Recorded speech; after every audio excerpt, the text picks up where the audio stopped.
Mas Hengki, sejak reformasi 1998 ya Indonesia telah memilih jalan demokrasi, wujud dari perjuangan para aktivis mahasiswa, forum demokrasi dan lain-lain yang menentang otoritarian pada rezim Orde Baru. Sebagai seorang pemerhati masalah sosial dan politik, sosiolog, bagaimana Anda melihat perjalanan demokrasi di Indonesia, Mas Hengki? Ya, panjang perjalanannya, walaupun belum jauh jangkauannya ya. Kalau demokrasi kita bisa mundur ke belakang di era Orde Lama ya, pada era Presiden Soekarno. Saat Indonesia merdeka kan Indonesia sebetulnya sudah menyusun tata kelola bernegara itu yang namanya itu Pancasila ya kan, dari proklamasi terus menjadi turunannya menjadi Undang-Undang Dasar 45. UUD 45 itu baik pembukaan maupun batang tubuh itu sebagai eksternalisasi dari nilai Pancasila tadi. Nah, di situ sudah lengkap cara mengelola sebuah bangsa kan, sebuah negara. Kemudian pada perjalanannya kan tiba-tiba para politisi Indonesia atau para founding father juga ya, yang mengelola negara itu mengadopsi juga yang namanya demokrasi. Jadi demokrasi kita impor sebetulnya itu. Nah, Soekarno dan kawan-kawannya. Akhirnya dengan mengimpor demokrasi itu Soekarno jadi berbeda juga dengan teman-temannya kan. Ada Hatta, ada banyak lah yang lain kan. Ya, Syahri dan Sultan Malaka dan kawan-kawannya yang lain. Jadi berbeda menerapkan demokrasi. Akhirnya kan demokrasi pertama itu demokrasi parlementer yang membuahkan konstituante yang banyak sekali partai itu menjamur banyak. Yang mirip sekarang lah. Nah, tapi setelah itu kan ada kekacauan lah, ada miss dengan sistem yang dianut saat itu. Dan ada konsep negara RIS ya, Republik Indonesia Serikat. Setelah ada satu miss itu, akhirnya Soekarno kembali terpikir ya kita telah terlalu jauh melangkah kan. Akhirnya keluarlah dekret Presiden 5 Juli. Kembali lagi ke Undang-Undang Dasar 45 kan, jati diri bangsa itu. Memang sejatinya UUD 45 itu sudah sunatullah sebagai eksternalisasi dari nilai Pancasila kan. Kembalilah ke situ. Nah, cuma di akhir-akhir fase itu sempat tergelintir juga. Akhirnya menerapkan demokrasi terpimpin kan. Yang terpimpin itu tanda petik. Akhirnya dan Soekarno berkuasa nyaris mutlak kan, jadi presiden seumur hidup. Nah, di situ juga kayak Tuhan sampai akhirnya muncul yang namanya bumerang demokrasi ya, saya kira itu tahun 65 itu kan ada Gestapo karena Soekarno juga merasa sebagai negarawan ingin mengadopsi 3 aliran besar kan, baik nasional, agama dan komunis. Itu kan yang dominan. Aku menjadi nasakom itu. Ternyata itu menjadi bumerang terhadap demokrasi saat itu kan. Akhirnya terus ada peristiwa malapetaka gerakan 30 September ya, PKI itu 65. Ada 2 versi, ada yang bilang gestok, ada yang bilang Gestapo ya. Jadi udah berlalu itu. Muncul lagi rezim Orde Baru. Itu agak trauma sama demokrasi. Akhirnya melaksanakan ya sistem yang sentralistik kan. Militer ambil alih itu sampai 32 tahun ya. Dengan meminjam istilah demokrasi Pancasila. Ini Pancasila itu dilaksanakan dengan versinya Orde Baru kan. Ini tidak boleh banyak partai. Partai-partai dibonsai. Jadi partai kecil kan. 3 kan. 3 tapi 1 itu kan. Itu. Nah, karena terlalu kuat dan terlalu otoriter, mahasiswa mereformasi lagi dan aktivis reformasi menuntut 98 ya. Ya, 98 ke demokrasi. Itu sistem demokrasi lagi. Tapi ya kita kan salah satu peserta lah juga ikut menuntut itu kan. Zaman kita mahasiswa ya. Ternyata di luar dugaan kita bahwa demokrasi yang kita adopsi ini membutuhkan biaya yang besar. Kita nggak kira waktu itu tuh.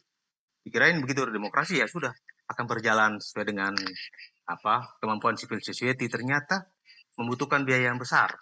Nah, di situ mulai timbul permasalahannya. Akhirnya partai harus mencari dana sendiri kan. Individu-individu politisi harus mencari dana sendiri. Nah, alhasil sistem demokrasi yang kita anut sekarang yang super liberal ini dan memakan biaya banyak, menyebabkan di ujungnya itu banyak kader-kader atau politisi, eksekutif, legislatif mendekam di penjara semua. Nah, begitu tinggi biaya demokrasi, akhirnya mereka berusaha mencari dana sampai-sampai tergelincir ke korupsian itu. Itu kita tidak duga waktu kita menuntut di rezim Orde Baru, kita kembali ke demokrasi. Harusnya kemana, Mas Eki, kalau untuk mengikuti yang terakhir tadi, demokrasi yang di era sekarang, terakhir sampai? Saya kira kita harus sebagai bangsa yang besar harus berani mengevaluasi itu. Mengevaluasi ya, kita punya DPR ya, DPD, punya MPR, mengevaluasi itu. Ya kan nggak sedikit kader-kader bangsa yang baik-baik itu tiba-tiba ya tergelincir juga kan. Ya mungkin ya banyak terobosannya.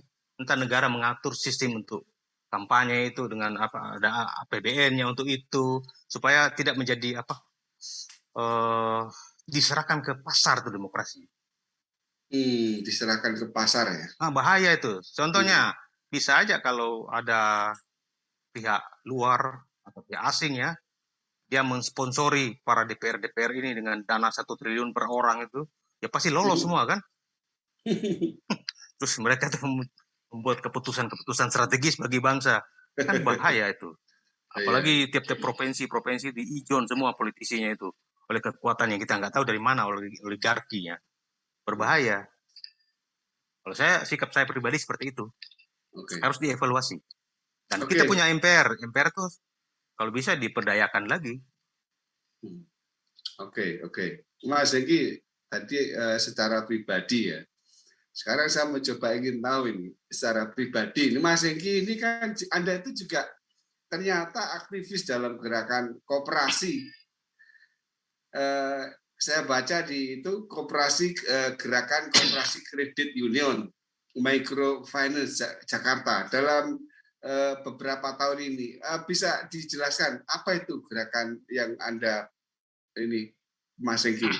Oke, kita dari politik ini ke ekonomi ya. Ekonomi rakyat lah.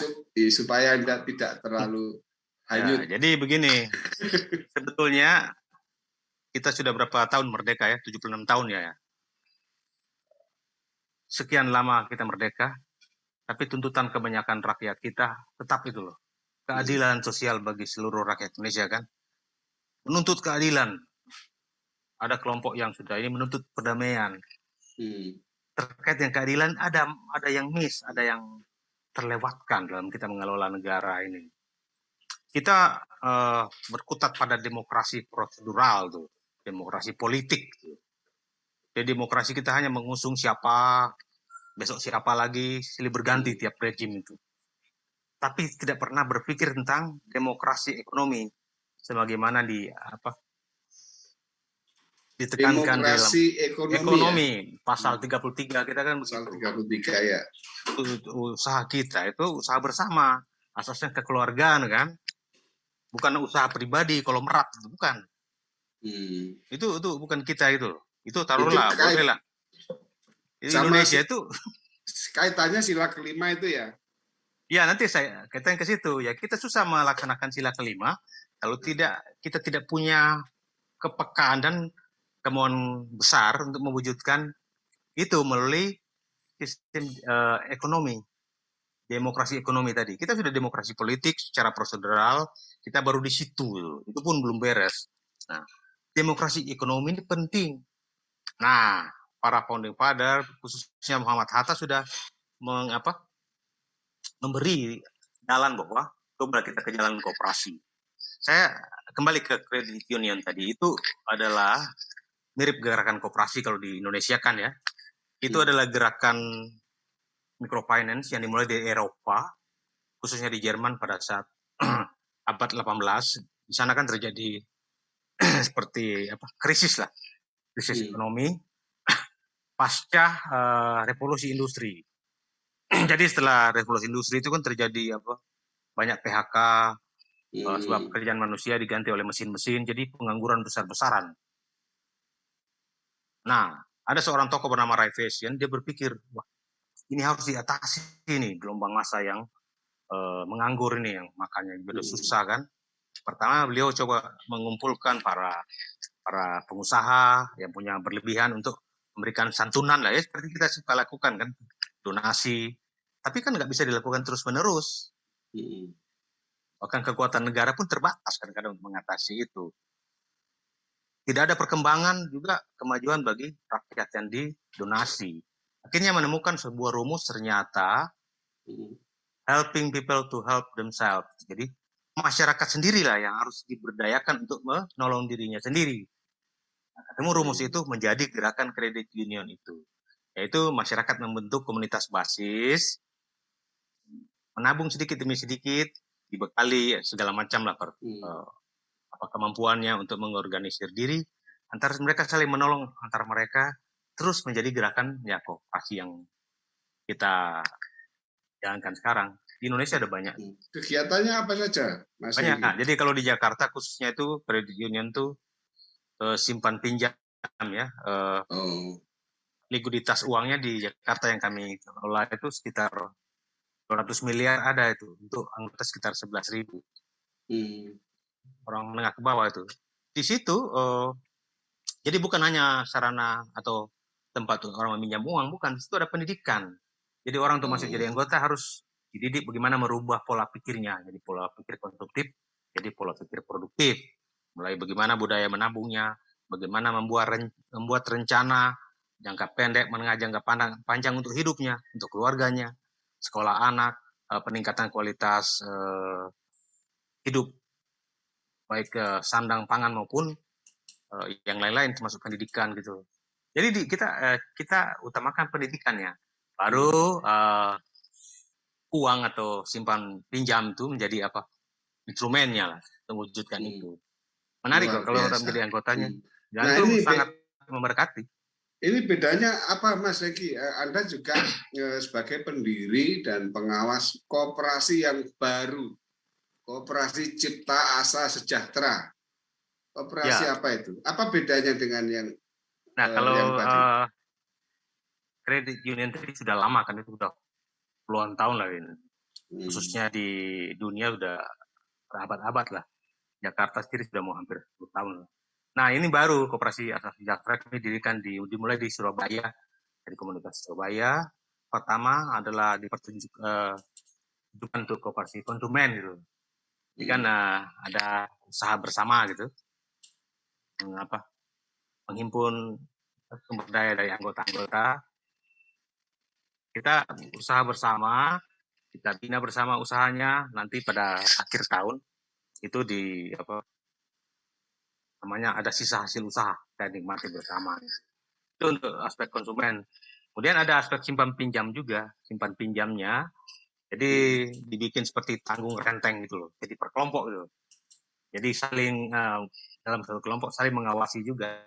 Jadi salah satu meminjam, terus dari kelompoknya, begitu dan seterusnya. Cara bergantian.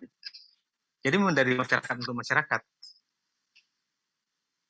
Nah, untuk lebih jelasnya mungkin bisa saya ada websitenya itu diketik di k-cas.id.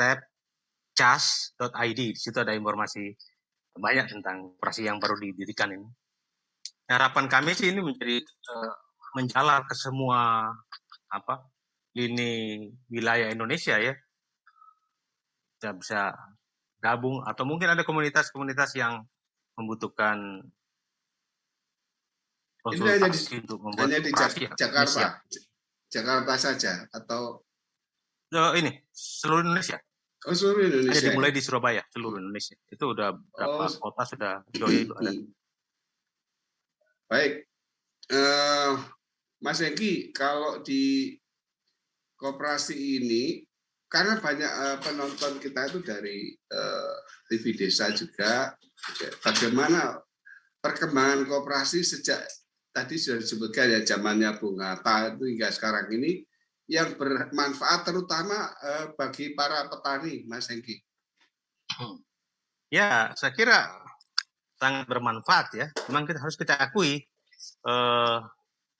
para petani, nelayan maupun kaum yang serata yang seperti itu di Indonesia kan susah memiliki akses ke bank ya, akses finance. Harus membangun sendiri microfinance seperti koperasi itu supaya kalau mereka membutuhkan modal tidak pergi ke tengkulak. Yang menjadi masalah kan dalam petani Indonesia itu tidak pernah mendapatkan kehidupan yang layak. Kenapa? Saat dia menanam padi atau tanaman-tanaman produksinya sudah diijon oleh tengkulak. Jadi pada saat mau panen harganya turun, ditentukan oleh perantara sampai ke pasar. Nah, kalau kita punya koperasi, kita kan tidak butuh gas. Jadi dari hasil produksi langsung bisa langsung ke pasar. Dan pemerintah bisa memfasilitasi itu. Nah, koperasi ini sebagai benteng mereka secara modal, secara bersama-sama. Jadi nggak usah ngapain minjem uang ke pihak lain gitu loh, nggak jelas kan. Kalau ke bank kan tahu sendiri bank kita kan, ya Malaysia ada aset apa dulu supaya dijaminkan. Ya, kalau ini bisa ditarik asetnya bisa menjadi milik bank. Kalau ini tidak, ini kan sifatnya membangun sendiri dari pemberdayaan komunitas sendiri. Jadi koperasi petani sendiri, contoh petani kopi, mereka berkumpul sendiri membentuk wadah sendiri dalam koperasi. Baik. Kita cukup, Mas Eki, kita coba buka di live chat YouTube-nya The President Center juga ada beberapa teman yang sudah ikut berpartisipasi kan. Ini ada dari Agung Priambodo, Persatuan dan Kebangsaan Indonesia adalah kepentingan bangsa kita sekarang ya, pasca kemerdekaan. Ini nggih Pak Doktor. Setuju pokoknya. Kawan kita ini. Kemudian ada Tino Julianto, Indonesia membutuhkan generasi muda yang berani, bijak, dan memiliki imajinasi serta mimpi besar untuk mengubah hal-hal yang perlu diubah dan mempertahankan hal-hal yang sudah baik. Oh, ini nggak nanya ini Mas. Kemudian ini setuju. Ada dari Danu Aguswan. Ini kos politik yang terlalu besar mengakibatkan korupsi berjamaah hampir di semua lini, baik eksekutif, yudikatif, dan legislatif, agar modal kapital politik bisa kembali. Ini menarik Mas Egi, bisa ditanggapi ini. Ini ada dari Danu Aguslan ya, kos politik yang terlalu besar mengakibatkan korupsi berjamaah. Ya, itu memang ini asal muasalnya bencana kita yang sampai ada KPK dan semua itu kan asal muasal dari kos politik. Pertama sih demokrasi yang kita anut, yang kita adopsi tadi, sistem demokrasi yang liberal. Ternyata demokrasi yang diserahkan kepada pasar langsung begitu, individu mencari dana sendiri, parpol mencari dana sendiri, dan dana itu nggak kecil ternyata dibutuhkannya, menyebabkan mungkin ada pihak yang sudah mengijon politisi tertentu ya, atau parpol mungkin ya. Iya, ijon lah, ngijoni lah.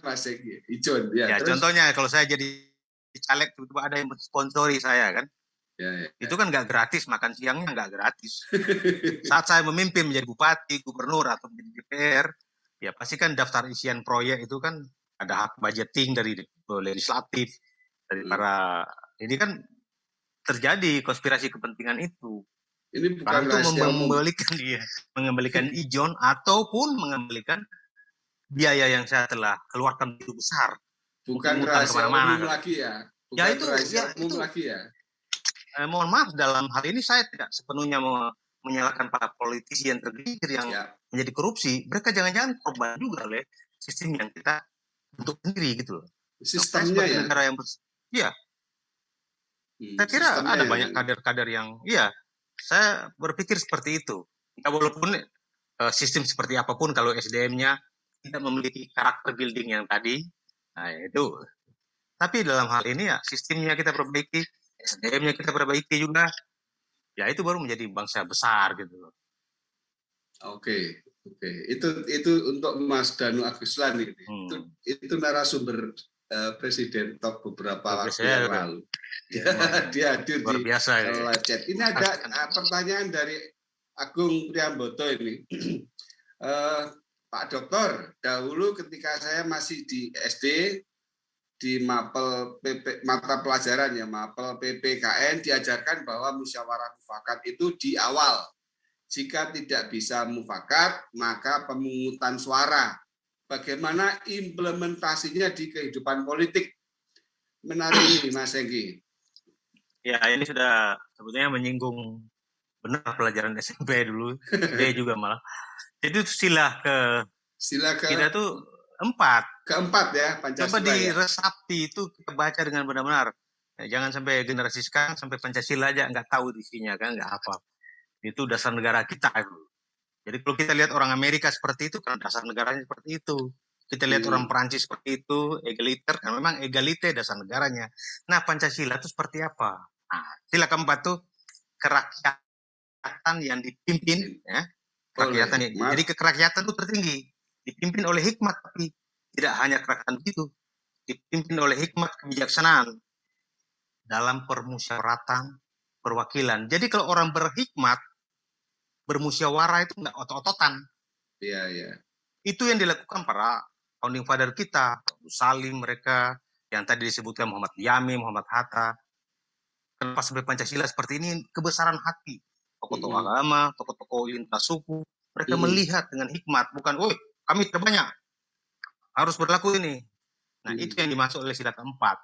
Nah, setelah MPR direduksi menjadi lembaga tinggi jasa oleh reformis itu jadinya yang musyawarah tadi sudah berganti perlombaan angka-angka pemenangan elektabilitas. Di situ kualatnya kita itu. Jadi musyawarahnya jadi kongko-kongko malah berjemaah untuk korupsi gitu kan. Terusnya bagaimana kita memikirkan bangsa ini ke depan, musyawarah itu masa depan anak cucu kita apain? Di situ yang dimaksud orang-orang berhikmat gitu loh. Yang dimaksud Agung Priambodo ini mengedepankan musyawarah baru voting. Waktu lahirnya Pancasila begitu ya, Mas Hengki. Betul sekali. Jadi gitu ya. Itu maksudnya voting itu udah jalan terakhir lah. Jalan terakhir, ya. Kalau bisa musyawarah ya seperti kita di desa gitu kan, di desa Mas Gatot ke Dospundi, gimana pisang saya ini tumbuh di tanah saya tapi buahnya di halaman Mas Gatot. Bukan apa-apa. Mas Gatot bilang nggak apa-apa, tebang aja nanti saya dikasih satu sisir aja ya. Itu kan itu bangsa Indonesia seperti itu tuh habitatnya, habitusnya. Musyawarah ya. Bukan kamu pakai golok apa, saya goloknya ini. Bukan. Karakter bangsa kita begitu. Itu yang jadi musyawarah kedepankan. Orang kita itu kalau kita sudah merendah musyawarah itu ciri khas bangsa kita, itu sudah apa namanya? Ya. Legowo gitu loh aslinya. Pokoknya voting itu terakhir ya. Terakhir sudah nggak ada jalan lain. Baik, voting. Baik, ini yang saya garis bawahi. Mas Hengki masih ada ini. Mas Danu Aguslan tadi masih menyambung ini. Ini sepertinya Mas Danu ini perlu hadir. Kita bertiga ngobrol nih Mas Hengki. Oke, boleh Dia bilang gini, selain kos politik yang besar, demokrasi juga mengakibatkan terpecah belahnya bangsa ini. Seperti ada politik identitas, elit yang terus mencontohkan kesewenangan dan saling bertarung antar grup. Nah, pertanyaannya ini, Mas Hengki, ini dari Mas Danu Aguslan, bagaimana solusinya agar bangsa bisa kembali bersatu dan dengan kos politik yang seefisien mungkin. Ini bagus banget nih, menarik sekali nih. Iya, jadi pertama itu kan kos politik ya. Jadi kan juga sekarang dengan sistem seperti ini kita seperti memberikan semuanya, kita menyerahkan semua kepada partai politik. Jadi partai politik sangat berkuasa gitu. Ini baru saya akan masuk ke keterbelahan ya bangsa yang terjadi hampir 10 tahun ini ya. Terjadi keterbelahan. Saya mohon maaf, saya melihat ada hubungannya dengan contohnya ya, salah satu indikator kita membuat undang-undang untuk presidential threshold kan. Jadi itu untuk mengajukan presiden itu harus sekian puluh % minimum partai kan. Dengan demikian kan semua bergantung pada parpol kan tentu. Dan partai kalau cuma punya suara 10% atau 15% pun tidak bisa mengajukan calon presiden kan, apalagi cuma di bawah 5%. Itu yang menyebabkan 2 putaran ini, 2 kali pilpres, 2 kali pemilu, yang terjadi cuma 2 calon presiden, orangnya itu terus kan. Dengan ada 2 gitu akan terjadi terbelah 2. Beda kalau dia 5 atau 10 atau 7. Nah, karena apa? Ya karena ada hubungan dengan kos politik juga. Ya kan partai kan untuk partai mau mendukung kita menjadi kandidat calon ya.